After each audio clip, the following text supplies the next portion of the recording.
Assalamualaikum warahmatullahi wabarakatuh. Kami dari kelompok 2 ingin mempresentasikan hasil diskusi kami, yaitu tentang politik dalam negeri.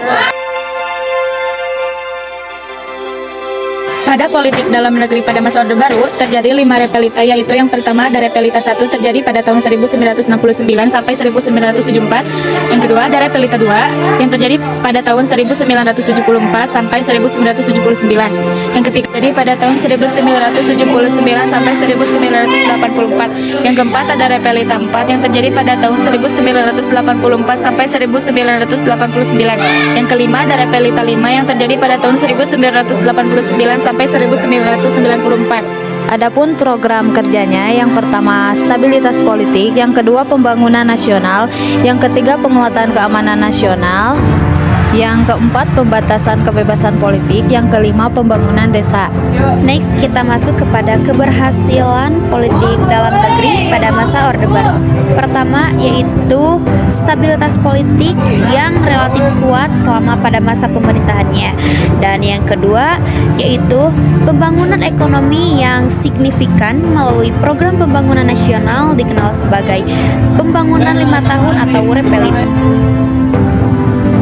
Keberhasilan yang ketiga yaitu stabilitas keamanan nasional, dan yang keempat pembangunan infrastruktur, dan yang kelima pembangunan pendidikan dan kesehatan. Kendala dalam politik dalam negeri yaitu yang pertama ada otoritarianisme mengakibatkan kurangnya ruang politik dan partisipasi publik dalam proses pengambilan keputusan politik. Yang kedua ada pembatasan kebebasan pendapatan. Yang ketiga ada pembatasan kebebasan politik. Yang keempat ada korupsi dan nepotisme. Yang kelima ada ketidakadilan sosial.